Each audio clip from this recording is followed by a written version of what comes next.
Welcome to Media Confidential with me, Alan Rusbridger. And me, Lionel Barber.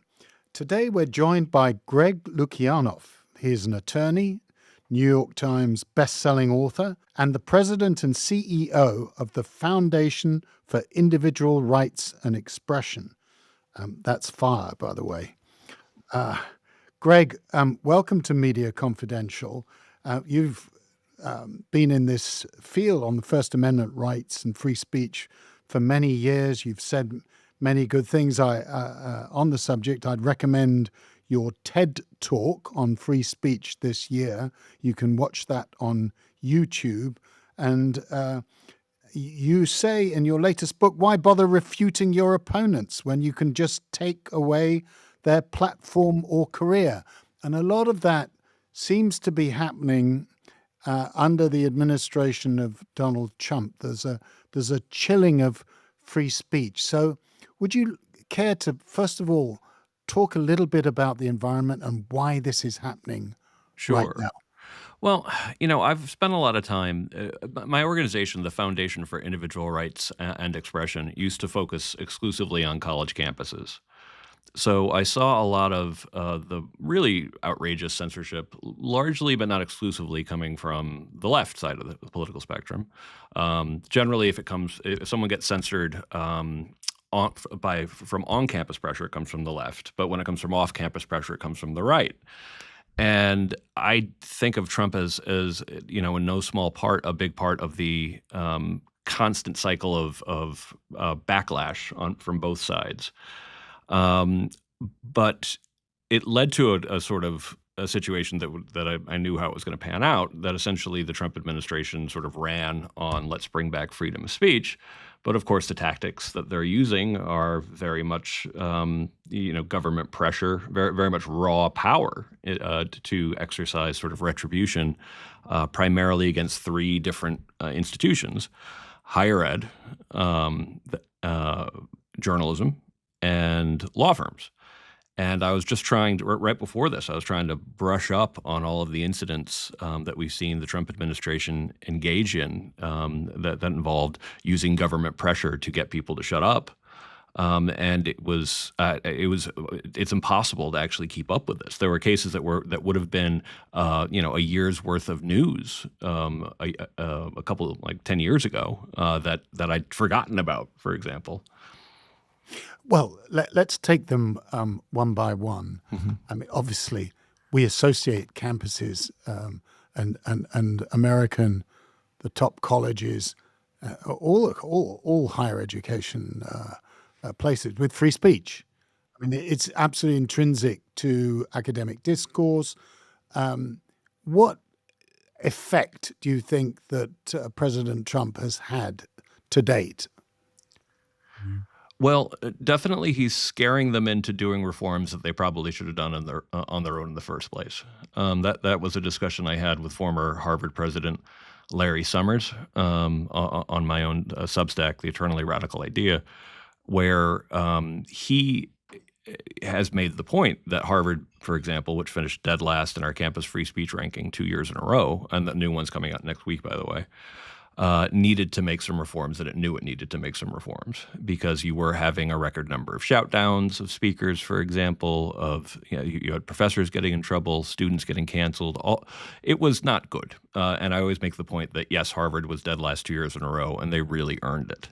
So there was a movement to reform. But at the same time, what the Trump administration has done is it's claimed powers it doesn't have. And it consistently does this, by the way.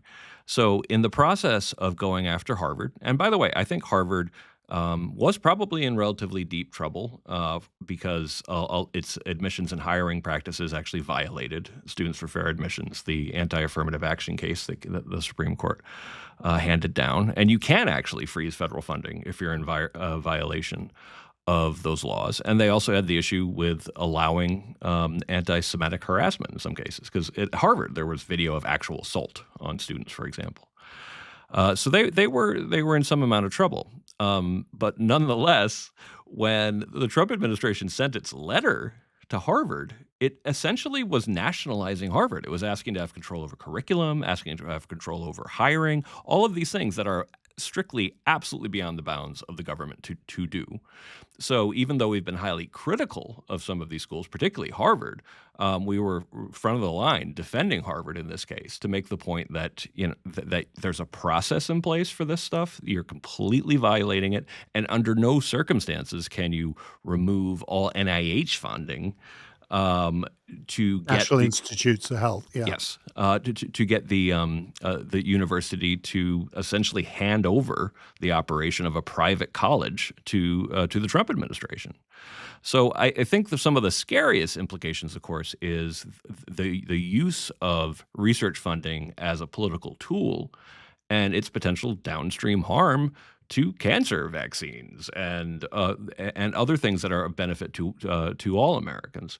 So I think that I'm very much in the camp that I think higher ed in the United States needs reform, even if it was just a question of how bloated and expensive it's become.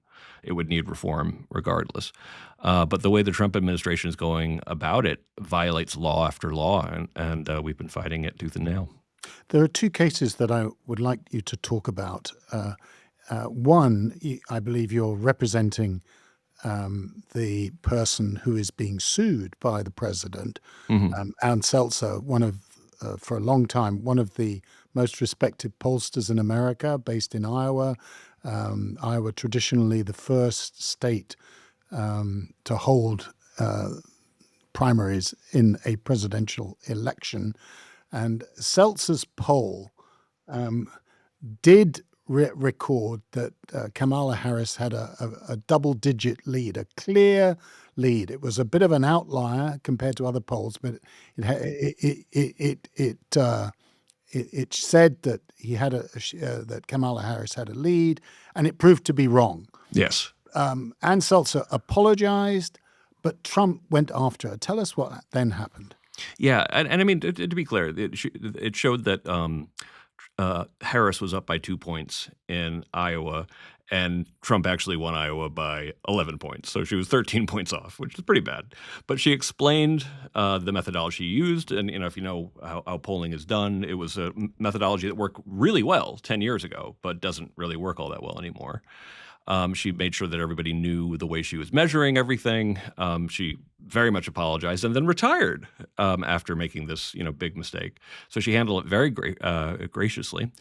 But Trump, in his personal capacity, this is before he actually was re-inaugurated as president, sued her under consumer protection law in Iowa, which is the kind of thing that you would have in place to, for example, if there was an advertisement saying that these pills you'll lose 40 pounds a day on, you could be, it would prevent that kind of consumer fraud. But the argument the Trump administration is making, not the Trump administration, sorry, Trump's own lawyers are making, is that essentially this poll that she got wrong is violative of this law. And so we at FIRE contacted her right away. We're now representing her. And it's been a crazy legal odyssey with, Trump now actually having 2 lawsuits in 2 different courts in the United States, which is almost unheard of.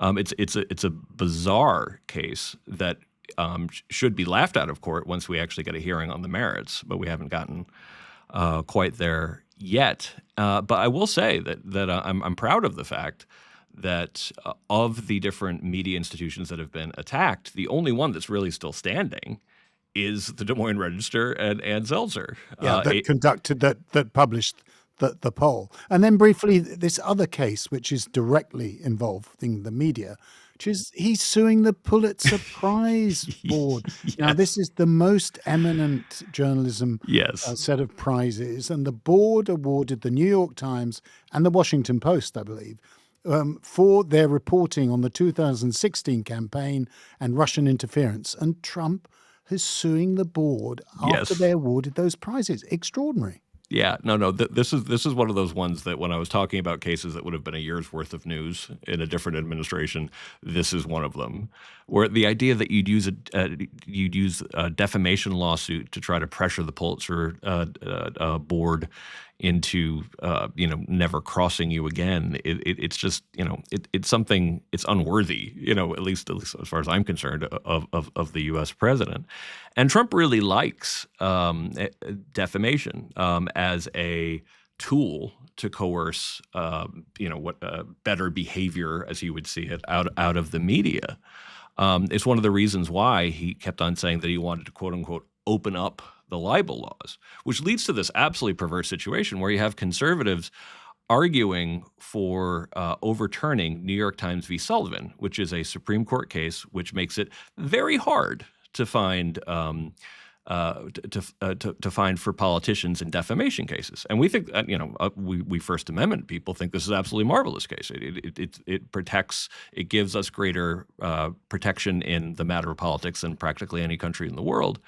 But the idea that making it easier for politicians to sue journalists and successfully would somehow also, first of all, it's crazy, it's bad for free speech, but the idea that it would particularly benefit conservatives is also the kind of short-term thinking that I've seen out of the Trump administration all the time. You've talked about what Trump and his government is doing. How worried are you for? I share your anxiety around New York Times versus Sullivan, though arguably the Supreme Court hasn't taken a case on that when they could have done. But what about the First Amendment in general? How robust is that? I think the First Amendment is currently, according to the jurisprudence, in pretty good shape. Do I take that for granted? Not at all. And so I wrote something called Freedom from Speech, which was probably my shortest book. And I talked about how even though I think there are things that historically tend to get better, like essentially, like if you were to ask me like when I would want to live in history, I'd probably still say 2025. But that's partially because of medical advances and that sort of stuff. Honestly, I might also say 1997 because it was tremendously fun. But essentially, I do think there are a lot of things in terms of comfort, in terms of affluence, that my friend Steve Pinker's argument that a lot of things are getting better is fair. I do, however, think that there are categories of things that I call either problems of progress or problems of comfort that tend to get worse precisely because a society becomes more affluent, a society becomes more comfortable in a variety of ways. So I'm very worried about the long-term survival of freedom of speech because freedom of speech is difficult. It is unpleasant. It is it goes against our natural intuitions that, of course, I'm right, and of course you're wrong. Why on earth would I have to listen to someone else when I could actually just say that their ideas are filled with evil and mine are filled with good? So I am very concerned about the state of freedom of speech, both abroad, but also in the United States as well, particularly as the Trump administration is playing so fast and loose with the law. What explains in your mind the fact that these categories that you talked about, they include the academy, law firms, the media, why are they so far just rolled over? If the First Amendment is so strong, and if they were willing to take these cases to court, they should, in theory, be confident they would win. Why have they surrendered so easily? Yeah, I think when it comes to higher ed, a lot of schools realize that the administration does have them on something. And when I mentioned the Students for Fair Admissions case, I think that they're aware of the fact that they've been flouting the law for a long time. So they're not in the best negotiating space. So I do think that that's one of the reasons why higher ed has caved in a lot of these cases. When it comes to the media, in some cases, ABC News, for example, thought they actually stood a chance of losing a defamation lawsuit when it came out that Stephanopoulos had actually been told repeatedly not to call Trump a rapist because he'd actually been found guilty of a lesser charge, which was sexual violence, but not exactly found guilty because it was in a civil court. And that's a really bad fact in defamation case. If someone said, don't say that because that's defaming you, then you actually, even under New York Times v. Sullivan, could potentially be found guilty there. So I think ABC caved because they didn't think it was worth it.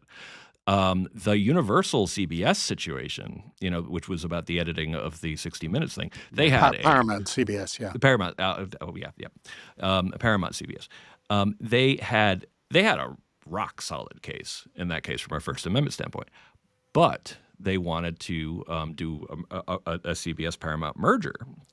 And what's kind of what was it? Paramount Skynet? What was it? Skydance. Skydance, sorry. With Paramount that owns CBS. Yeah. Right.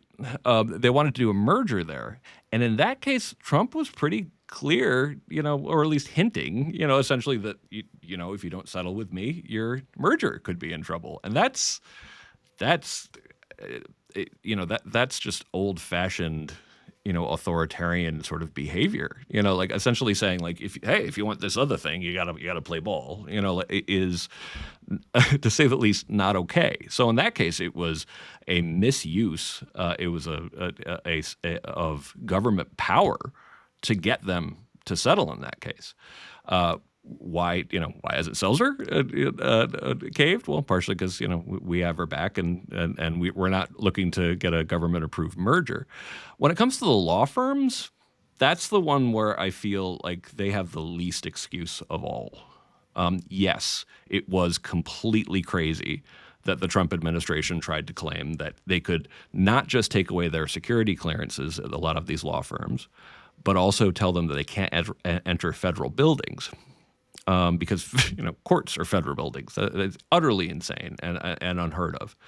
I feel like that was just naked self-interest on a lot of these law firms, because when they did start pushing back, they won in a lot of these cases, and rightfully so. But I do feel like probably the least appreciated, most troubling of the major sort of institutional attacks that people aren't paying enough attention to was the attack on the law firms. And I am pleased that at least now some of them are growing a spine and winning in court. But I think they caved largely out of naked self-interest. Thank you very much for appearing on Media Confidential. Thank you so great. much. Thanks so much, Greg. This interview was from the latest episode of Media Confidential, a podcast brought to you by Prospect Magazine. To listen to the full episode, click on the link below. And if you want full access to Prospect Magazine, go to prospectmagazine.co.uk.